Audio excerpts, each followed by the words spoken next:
Astroloka, it's written in the stars. Don't forget to like, comment, share, and subscribe. Your support is greatly appreciated. So let's begin today's video. On conjunction of Mercury and Ketu and what that means for your chart. So, what is a conjunction, first of all? Conjunction is when two planets sit together in your chart. In this instance, we're talking about Mercury and Ketu. So, what does it mean when they're sitting together in one house? Now, Mercury, what is Mercury? It represents your education.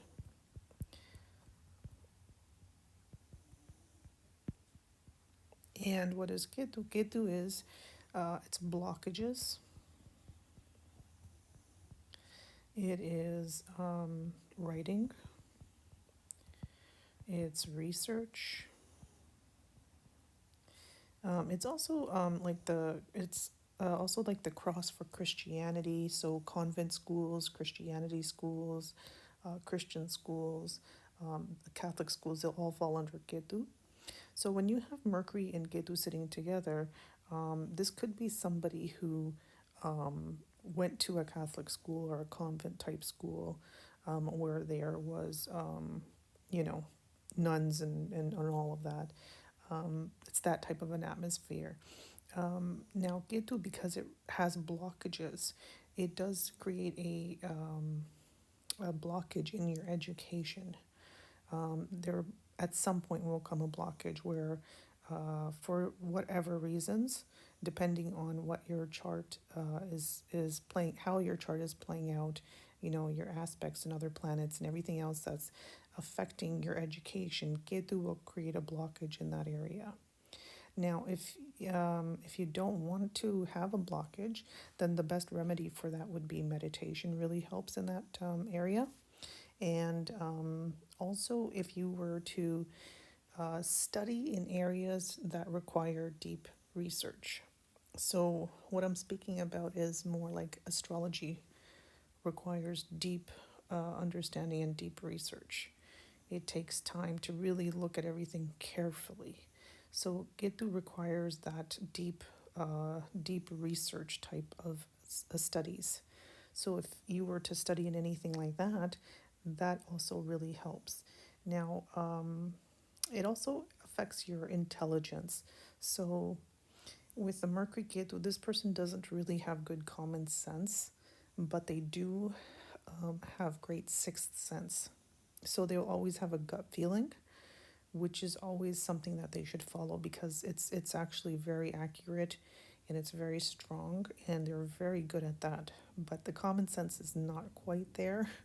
And it's a natural inborn thing. Everybody has flaws in their charts and everybody has the advantages and disadvantages that play out in their chart. With this, so it kind of balances out by giving you a great sixth sense, right? So that's a good thing. Also, because there is likely to be a break in your education, so if you were to take up meditation, that would help greatly in your studies. And praying to Ganesh helps quite a bit. And we found that gives wonderful results. But if you were to study anything in normal, if you're looking at normal education, any kind of normal degree or a diploma, there definitely will be a break. But if it's a deep research type of deep research type work that you're looking to study, you will do well in that because Ketu represents those things. So especially like astrology, like if that's an interest that you have, you'll do really, really well there.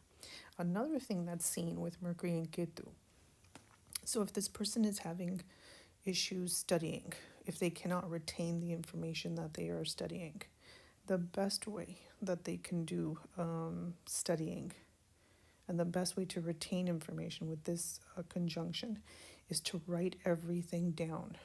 So make notes, make lots of notes, repeat your notes over and over again. The more you write, the easier you will be able to educate yourself in that particular topic. This is guaranteed. Guaranteed. If you are having issues, you have this conjunction, write something out. Anything you're trying to learn. If you're having trouble learning anything, write it out a few times. Repeat the writing process. As you're writing it, you'll see that it's so much easier to retain the information if it's written out. Then go back and try to do a different type of a lesson without writing it out and see how much information you retain then. And you'll see the difference for yourself, that the writing greatly improves your level of education and your marks and your level of retaining information. So that's Mercury and Ketu.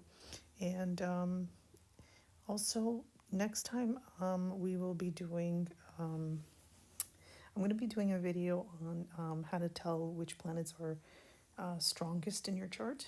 So, but I'm going to give you a little bit here right now. And so, how do you know which is stronger? So, if you have Mercury and Ketu in one house, how do you know who is the boss here? Like, is Ketu stronger than the Mercury, or is Mercury stronger than Ketu? Like, who is playing a greater role? So, let's just say Mercury is at a, let's just say it's at 10 degrees, and then you have Ketu, which is sitting at like 5 degrees. Whatever degrees, this is just example wise, okay? Don't take these numbers. We're just looking at the higher and the lower aspect here, okay? So whatever planet is the lower of the two is the one which is stronger, okay? And the reason being is that Ketu, if you're looking at a line in your chart with all your planets, and if Ketu is sitting at, let's just say 5 degrees here, and then you're looking at Mercury, which is 10 degrees here, and then you have, we're just putting numbers, okay? So you see this Ketu is behind Mercury. So it has to actually push Mercury. So in order to push Mercury, it's got to be stronger. It's coming from behind. So if you're standing in a line and somebody from behind pushes you, the person in front of you is going to feel it too. They're also going to tumble as well. So the Mercury will definitely feel the effects of Ketu here. If whatever planet is the lower degree, basically. Okay, so that's another thing to look at as well. So in my next video, I'll explain the whole understanding behind going and seeing which planet is the strongest in your chart, and to see exactly how your planets are lining up. All right, so till then, thank you for watching. Astroloca, it's written in the stars. Don't forget to like, comment, share, and subscribe. Your support is greatly appreciated. I look forward to our next video together. Thank you.